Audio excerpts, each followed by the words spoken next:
Perkenalkan, nama saya Selvina Agrianti dengan NIM 210911020056 dari jurusan Sastra Inggris. Perkenalkan, nama saya Nanda Trivena Pangindahing dengan NIM 210911020022. Suku Bugis merupakan suatu dari sekian banyak kelompok etnis yang berasal dari daerah Sulawesi Selatan. Sama seperti budaya lainnya yang tersebar di seluruh wilayah Indonesia, suku Bugis juga memiliki adat istiadat ataupun aspek ritual yang masih mengakar dengan hebat secara turun-temurun dalam kehidupan masyarakatnya. Hal ini dilakukan sebagai bentuk pelestarian budaya daerah agar tak lekang oleh zaman. Prosesi pernikahan adat Bugis menjadi salah satu cara bagi para keturunan Deutero Melayu ini untuk memaknai betapa sakralnya gerbang kehidupan yang baru akan mereka pijaki. Setiap tahapan dari rangkaian pernikahan adat Bugis juga menyimpan doa dan makna mendalam bagi keberlangsungan rumah tangga calon pengantin kelak. Apaboting dalam bahasa Makassar berarti melaksanakan upacara perkawinan. Sementara itu, istilah perkawinan dalam bahasa Bugis sialah, yang berarti saling mengambil satu sama lain. Dengan demikian, perkawinan adalah ikatan timbal balik antara dua insan yang berlainan jenis kelamin untuk menjalin sebuah kemitraan. Menurut pandangan orang Bugis Makassar, perkawinan bukan sekedar menyatukan dua mempelai dalam hubungan suami istri, tapi perkawinan merupakan suatu upacara yang bertujuan untuk menyatukan dua keluarga besar yang telah berjalin sebelumnya menjadi semakin erat, atau dalam istilah orang Bugis, mapasidepe, mendekatkan yang sudah jauh. Oleh karena itu, perkawinan dalam masyarakat Bugis umumnya berlangsung dekat atau antar kelompok patronasi, terutama di kalangan masyarakat biasa, karena mereka sudah saling memahami sebelumnya. Dengan demikian, keterlibatan orang tua dan kerabat dalam pelaksanaan pesta perkawinan tidak dapat diabaikan. Mereka tetap memegang peran sebagai penentu dan pelaksana dalam perkawinan anak-anaknya. Alasan orang Bugis Makassar harus mengadakan pesta perkawinan adalah karena hal tersebut berkaitan dengan status sosial mereka dalam masyarakat. Semakin meriah sebuah pesta pernikahan, semakin mempertinggi status sosial seseorang. Dilansir dari berbagai sumber, berikut inilah tata cara pernikahan adat Bugis yang penuh makna. Yang pertama adalah mamanu-manu. Ini adalah tahapan paling pertama dari proses pernikahan adat Bugis. Mamanu-manu diartikan sebagai aktivitas yang hampir serupa dengan terbangnya seekor burung.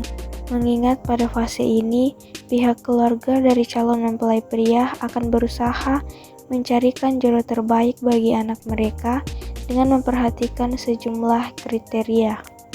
Apabila sudah berhasil menemukan target yang sesuai, maka tahap selanjutnya adalah menyelidiki latar belakang dari gadis yang dituju untuk mengetahui dengan jelas apakah wanita tersebut bisa dipinang atau tidak. Prosesi ini disebut dengan mapese-pese. You have all that once was mine.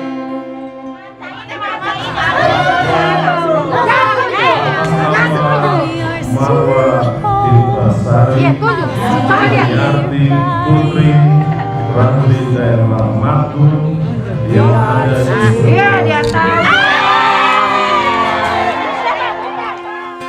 We are two becoming one. May what he's joined me not undone. May our love. Yang kedua ada mapese-pese. Pada dasarnya mapese-pese dalam prosesi pernikahan adat Bugis adalah sebuah langkah pendekatan untuk mencari tahu lebih dalam tentang sang perempuan. Bila calon mempelai pria dan keluarganya telah sepakat dengan wanita pilihan mereka, maka pihak keluarga laki-laki akan meminta tolong pada seorang kerabat dekat dari pihak perempuan untuk dipertemukan dengan keluarga mereka. Nantinya, kerabat tersebut dan calon mempelai pria akan bertandang ke kediaman dari keluarga pihak perempuan dengan membawa oleh-oleh sambil mengutarakan maksud dan tujuan kedatangannya. Apabila berhasil mendapatkan lampu hijau, maka bisa dilanjutkan dengan langkah selanjutnya yang jauh lebih sakral, yaitu meminang atau masuro. Yang ketiga ada masuro atau maduta. Pada tahap masuro atau lamaran, keluarga dari pihak laki-laki akan mengutus seseorang yang paling dipercayai sebagai mak baja, lelang, atau perintis jalan. Juru bicara yang ditunjuk haruslah memiliki kemampuan yang tinggi dalam hal negosiasi, mengingat acara pertemuan antara kedua keluarga ini juga akan membahas tentang besaran jumlah uang panai. Biasanya terdapat proses tawar-menawar dengan bahasa Bugis yang sangat halus.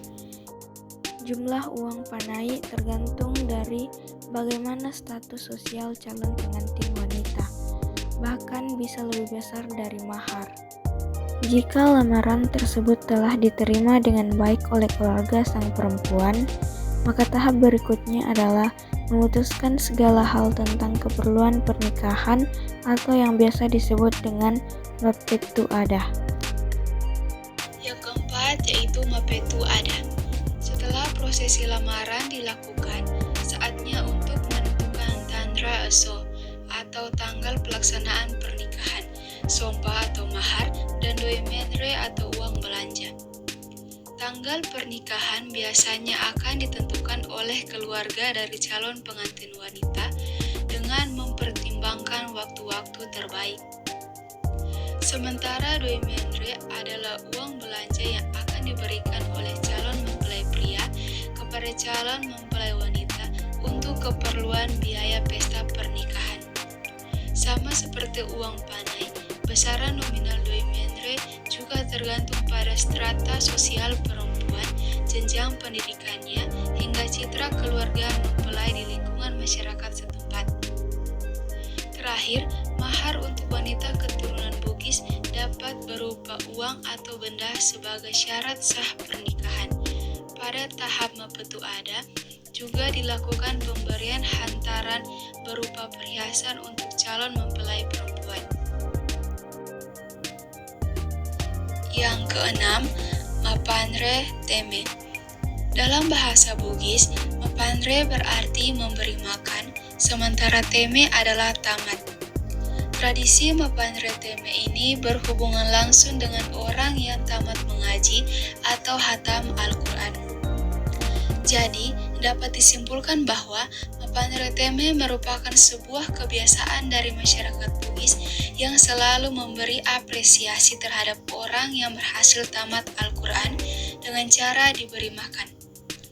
Tradisi ini juga kerap dilakukan oleh calon pengantin tepat di sore hari sebelum hari pernikahan tiba, dengan pembacaan ayat-ayat suci Al-Quran langsung dari calon pengantin. Ketujuh, mapaci. Malam harinya, setelah mapanre teme usai dilaksanakan, terdapat prosesi pernikahan adat Bugis yang disebut mapaci. Ritual ini memiliki makna bahwa kedua calon pengantin perlu disucikan jiwa dan raganya dari segala keburukan yang pernah dilakukan. Mapaci diawali dengan penjemputan kedua calon mempelai untuk kemudian dibawa ke atas pelaminan yang sudah penuh oleh deretan perlengkapan ritual, mulai dari bantal, sarung, daun nangka, daun pisang, sepiring padi, lilin, daun paci, dan beking atau tempat logam. Kemudian, setiap kerabat dan tamu yang hadir harus mengusapkan paci ke telapak tangan calon pengantin. Para tamu undangan yang dipanggil untuk mengikuti mapaci biasanya datang dari keluarga dengan status sosial yang baik. Kedelapan, mapasili. Mapasili merupakan prosesi siraman yang dilakukan dalam pernikahan adat Bugis. Tujuan dari ritual ini adalah untuk membersihkan diri calon pengantin sekaligus menolak bala dari segala malapetaka yang tidak diinginkan. Air siraman mapasili diambil secara langsung melalui 7 sumber mata air yang juga berisi 7 macam bunga. Ada pula taburan koin yang dimasukkan ke dalam air mapasili. Usai prosesi siraman, air berisi koin tersebut kemudian akan direbutkan oleh para tamu yang belum menikah. Sebagian orang Bugis percaya bahwa mereka yang berhasil mendapatkan koin akan dimudahkan jalannya untuk mendapatkan jodoh. Kesembilan, Mapendre Boting dan Madupa Boting. Mapendre Boting adalah prosesi pengantaran mempelai pria ke rumah sang mempelai wanita dengan iring-iringan tanpa kehadiran orang tua. Terdapat pula ritual penyambutan kedatangan mempelai pria atau Madupa Boting yang dilakukan oleh dua orang remaja perempuan dan laki-laki, wali orang tua dari mempelai perempuan, dan seorang penebar weno. Ke-10, Mapa Sikarawa. Setelah adat nikah, sang mempelai pria akan dituntun untuk menuju kamar pribadi pengantin guna menemui istri yang telah dipinangnya. Tradisi ini diawali dengan proses mengetuk pintu sebagai bentuk permintaan izin untuk memasuki kamar. Momen pertemuan dari kedua mempelai inilah yang nantinya akan menjadi puncak dari ritual Mapa Sikarawa. Pertama-tama, pasangan mempelai akan melakukan sentuhan pertama dengan status yang sah sebagai suami istri. Sentuhan lembut itu dimulai dari area pundak yang menyimbolkan kesetaraan dalam hidup rumah tangga. Kemudian diteruskan ke arah ubun-ubun, dada, atau perut. Setelah itu, kedua mempelai akan dipakaikan sarung yang telah dijahit dengan maksud agar kehidupan pernikahan mereka senantiasa terjaga. Acara pun dilanjutkan dengan prosesi sungkeman kepada pihak orang tua atau orang yang dituakan. Ke-11, Mapa Rola. Ini adalah kunjungan balasan dari mempelai wanita yang bertandang ke kediaman pihak mempelai laki-laki. Ia mengunjungi keluarga suaminya seraya membawa sarung tenun sebagai bentuk hadiah pernikahan bersama iring-iringannya.